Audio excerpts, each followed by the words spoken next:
آج انشاءاللہ تعالی ہم سورۃ الانفال کی آیت نمبر 46 اور 47 پڑھتے ہیں اور ان آیات کو سمجھنے کی کوشش کرتے ہیں۔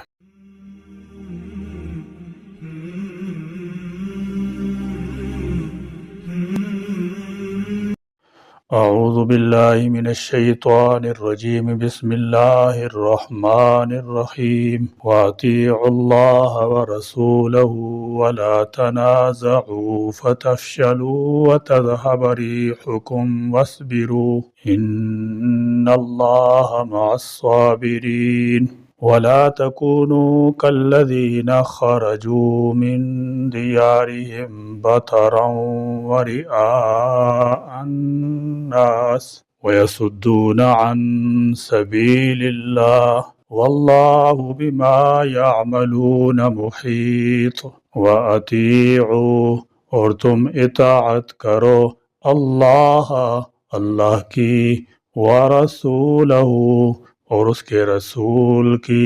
اس آیت میں فرمایا جا رہا ہے جو حکم تمہیں رسول اللہ صلی اللہ تعالی علیہ وسلم کی طرف سے ملے اس کی دل و جان سے پابندی کرو۔ اگرچہ یہاں اللہ اور اس کے رسول صلی اللہ تعالی علیہ وسلم کی اطاعت کی بات ہوئی ہے، لیکن حقیقت میں دیکھا جائے تو عملی طور پر یہ اطاعت رسول اللہ صلی اللہ تعالی علیہ وسلم ہی کی تھی، کیونکہ جو حکم بھی آتا تھا وہ آپ صلی اللہ تعالی علیہ وسلم کی طرف سے آتا تھا۔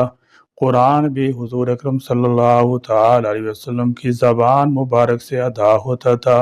اگر آپ صلی اللہ تعالی علیہ وسلم اپنی کسی تدبیر سے اجتہاد کے تحت کوئی فیصلہ فرماتے یا کوئی رائے ظاہر فرماتے تو وہ بھی آپ صلی اللہ تعالی علیہ وسلم ہی کی زبان مبارک سے ادا ہوتا تھا، لہذا عملاً اللہ کی اطاعت آپ صلی اللہ تعالی علیہ وسلم کی اطاعت میں مضمر ہے۔ وَلَا، اور نہ، تنازعوا، تم جھگڑا کرو آپس میں، فَتَفْشَلُوا، ورنہ تم کم ہمت ہو جاؤ گے، وَتَذْهَبَ، اور جاتی رہے گی، رِيحُكُمْ، تمہاری ہوا، تمہارا رعب۔ قرآن و سنت میں غور کرنے سے یہ بات واضح ہو کر سامنے آ جاتی ہے کہ اللہ تعالیٰ، اللہ کے رسول صلی اللہ تعالی علیہ وسلم کو مسلمانوں کے باہمی جھگڑے کسی قیمت پر پسند نہیں۔ مسلمانوں کے درمیان لڑائی ہو یا جھگڑا ہو، یا ایک دوسرے کے کھچاؤ اور تناؤ کی صورت پیدا ہو یا رنجش ہو، یہ اللہ تعالیٰ کو پسندیدہ نہیں، بلکہ حکم یہ ہے کہ حتی الامکان اس آپس کی رنجشوں اور جھگڑوں کو، باہمی نفرتوں اور عداوتوں کو کسی طرح ختم کرو۔ ایک حدیث میں حضور اقدس صلی اللہ تعالی علیہ وسلم صحابہ کرام سے خطاب کرتے ہوئے فرمایا کہ کیا میں تم کو وہ چیز نہ بتاؤں جو نماز، روزے، صدقہ سے بھی افضل ہے؟ ارشاد فرمایا، یعنی لوگوں کے درمیان صلح کرانا، اور اس لیے اس کے جھگڑے موڑنے والے ہیں، یعنی مسلمانوں کے درمیان آپس میں جھگڑے کھڑے ہو جائیں، فساد برپا ہو جائیں، ایک دوسرے کا نام لینے کے روادار نہ رہیں، ایک دوسرے سے بات نہ کریں بلکہ ایک دوسرے زبان اور ہاتھ سے لڑائی کریں، یہ چیزیں انسان کے دین کو موڑ دینے والی ہیں۔ بنی انسان کے اندر جو دین کا جذبہ ہے، اللہ اور اللہ کے رسول کی اطاعت کا جو جذبہ ہے، وہ اس کے ذریعے ختم ہو جاتا ہے، بالآخر انسان کا دین تباہ ہو جاتا ہے۔ اس لیے فرمایا کہ آپس کے جھگڑے اور فساد سے بچو، وَاصْبِرُوا، اور صبر کرو۔ اس لفظ وَاصْبِرُوا، اور صبر کرو، اپنے جذبات و خواہشات کو قابو میں رکھو، جلد بازی، گھبراہٹ، آرستم اور نامناسب جوش سے بچو، ٹھنڈے دل، جچی تلی قوت فیصلے کے ساتھ کام کرو۔ خطرات اور مشکلات سامنے ہوں تو تمہارے قدموں میں لغزش نہ آنے پائے، اشتعال انگیز مواقع پیش آئیں تو غیظ و غضب کا ہیجان تم سے کوئی بے محل حرکت سرزد نہ کرانے پائے۔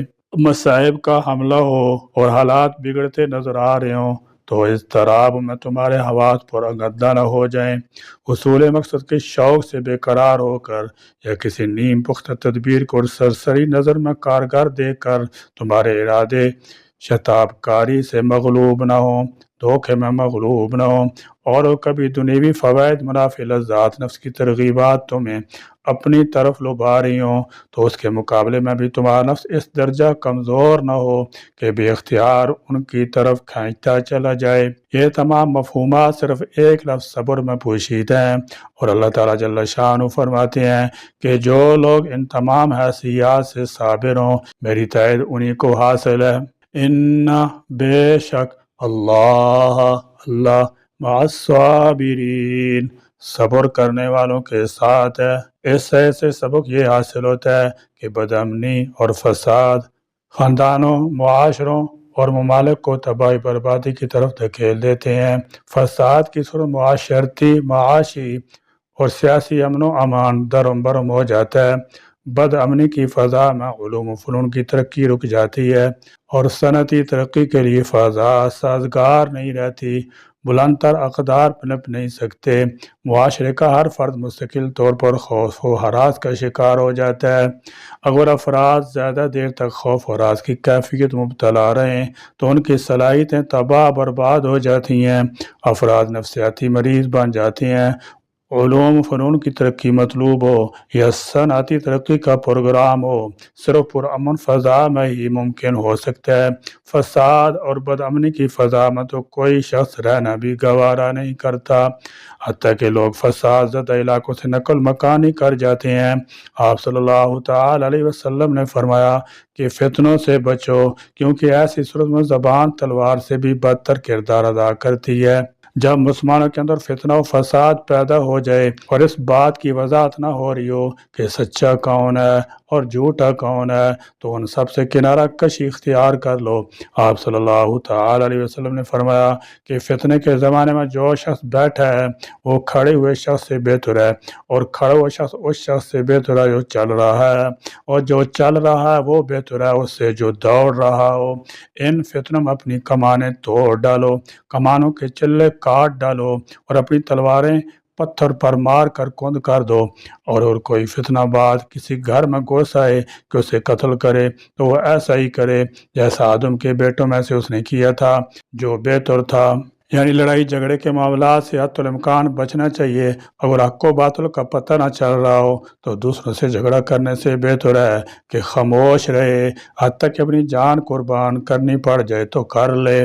بات بات پر لڑائی جھگڑا کرنے سے برکت اور اللہ تعالیٰ کی رحمت اٹھ جاتی ہے۔ اللہ تعالیٰ نے حضرت موسیٰ علیہ السلام کے عصا مارنے سے بنی اسرائیل کے لیے پانی کے چشمے جاری کیے، اور اسی طرح اسماعیل علیہ السلام کے پاؤں رگڑنے سے بھی زمزم کا چشمہ جاری کیا، لیکن حضرت موسیٰ علیہ السلام والے چشمے آج موجود نہیں، جبکہ زمزم کا چشمہ اپنی آب و تاب کے ساتھ موجود ہے، اور لوگ بلا تخصیص اس سے فیض یاب ہو رہے ہیں۔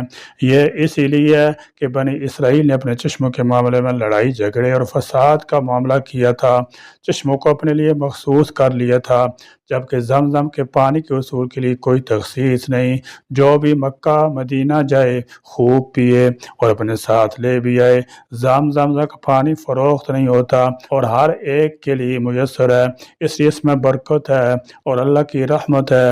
آج بھی جو لوگ صرف اپنے فائدے اور اپنی ذات کو دیکھتے ہیں وہ فساد کے مرتکب ہوتے ہیں، ان کی ساری کوشش اپنی ذات کے لیے ہوتی ہیں، وہ لوگوں کے حقوق غصب کرتے ہیں اور فساد پھیلاتے ہیں، جبکہ وہ لوگ جو اپنی ذات سے بڑھ کر دوسروں کے لیے بھی سوچتے ہیں، ان کے فائدے کی بات کرتے ہیں، فائدہ پہنچانے کی کوشش کرتے ہیں، اور میں سے نکل کر ہم کا سوچتے ہیں، وہی دنیا میں امن کے پیامبر ہیں۔ اسلام ایک روشن فکر اور فطری دین ہے، وہ علوم و فنون اور معاشرت و معیشت میں ترقی چاہتا ہے۔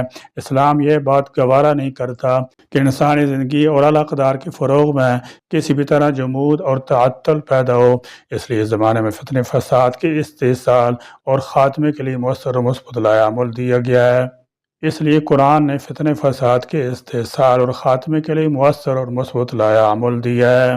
ولا اور نہ تکونو تم ہو جاؤ کالذین ان لوگوں کی مانند جو خرجو نکلے من دیارہم اپنے گھروں سے بطرن اتراتے ہوئے ورئاء الناسی لوگوں کو دکھانے کے لیے ویصدون اور وہ روکتے تھے عن سبیل اللہ اللہ کے راستے سے فرمایا وَلَا تَكُونُوا كَالَّذِينَ خَرَجُوا مِن دِيَارِهِمْ مسلمانوں کو لڑائی میں ثابت قدمی اور ذکر الہی کی کثرت کا حکم دینے کے بعد اب کفار کی مشابہت اختیار کرنے سے منع فرمایا ہے۔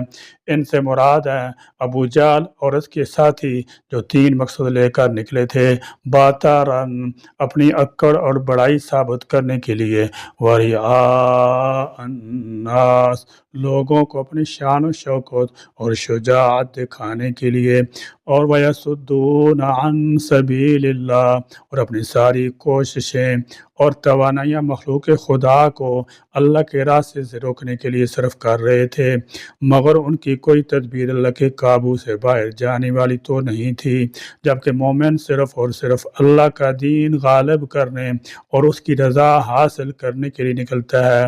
نتیجہ یہ ہوا کہ شان و شوکت کا اظہار فخریہ اشعار اور شراب نوشی کی محفلوں کی بجائے انہیں موت کے پیالے پی کر ذلت رسوائی اور دردناک مصیبتوں کے ساتھ واپس لوٹنا پڑا۔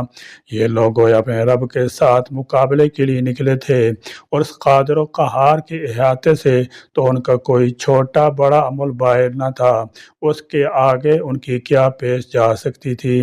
واللہ اور اللہ بما ان کو جو یعملون وہ عمل کرتے ہیں محیط گھیرنے والا ہے۔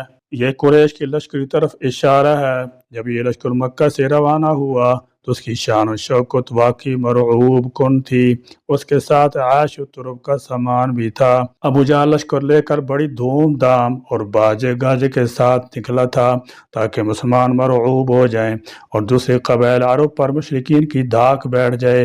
راستہ میں اس کو ابو سفیان کا پیغام پہنچا کہ قافلہ سخت خطرہ سے بچ نکلا ہے، اب تم مکہ کو لوٹ جاؤ۔ ابو جہل نے نہایت غرور سے کہا ہم اس وقت واپس جا سکتے ہیں جبکہ بدر کے چشمہ پر پہنچ کر مجلس طرب و نشاط منعقد کر لیں، گانے والی عورتیں خوشی اور کامیابی کے گیت گائیں، شرابیں پئیں، مزے اڑائیں اور 3 روز تک اونٹ ذبح کر کے قبائل عرب کی ضیافت کا انتظام کریں تاکہ یہ دن عرب ہمیشہ کے لیے ہماری یادگار رہے اور آئندہ کے لیے ان مٹھی بھر مسلمانوں کے حوصلے پست ہو جائیں کہ پھر کبھی ہمارے مقابلہ کی جرت نہ کریں۔ اسے کیا خبر تھی کہ جو منصوبے باندھ رہے ہیں وہ سب خدا کے قابو میں ہیں، چلنے دے یا نہ چلنے دے بلکہ چاہے تو انہی پر الٹ دے۔ چنانچہ یہی ہوا، بدر کے پانی اور جام شراب کی جگہ انہیں موت کا پیالہ پینا پڑا۔ محفل سرور و نشاط تو منعقد نہ کر سکے۔ آنوں و ماتوں کی صفیں بدر سے مکہ تک بچ گئیں۔ جو مال تفاخر و نمائش میں خرچ کرنا چاہتے تھے وہ مسلمانوں کے لیے لقمہ غنیمت بنا۔ ایمان و توحید کے دائمی غلبہ کا بنیادی پتھر بدر کے میدان میں نصب ہو گیا۔ گویا ایک طرح اس چھوٹے سے قطع زمین میں خدا تعالی جل شانہ نے روئے زمین کو ملل الاقوام کی قسمتوں کا فیصلہ فرما دیا۔ بہرحال اس آیت مسلمانوں کو آگاہ فرمایا کہ جہاد میں ہنگامہ کشت خون کا نام نہیں بلکہ عظیم الشان عبادت ہے۔ عبادت اتراوے یا دکھانے کو کرے تو قبول نہیں، لہذا تم فخر و غرور نمود و نمائش میں کفار کی چال مت چلو، ان کی مشابہت مت اختیار کرو۔ یہی وجہ تھی کہ ابو جہل اور دیگر سرداران قریش اپنے غرور اور تکبر کے باعث اس ذہن میں تھے کہ مٹھی بھر مسلمان ہمارے اس طاقتور لشکر کے سامنے خس و خاشاک ثابت ہوں گے اور ہم انہیں کچل کر رکھ دیں گے۔ اللہ تعالی جل شانہ نے اس عید مومنین کو حکم فرما رہا ہے کہ وہ اس واقعے سے عبرت حاصل کریں اور سمجھ لیں کہ فخر، ریا، غرور، تکبر کا انجام انتہائی خراب ہے۔ بندے کو اخلاص اور اللہ عز و جل اور اس کے رسول صلی اللہ تعالی علیہ وسلم کی اطاعت کرنی چاہیے۔ یا اللہ ہم کو اور روئے زمین کے مسلمانوں کو ان قرآنی تعلیمات پر عمل پیرا ہونے کی توفیق عطا فرما۔ اے اللہ ہمارے ہر گناہ کو معاف فرما دے، آمین۔ وآخر دعوانا الحمدللہ رب العالمین۔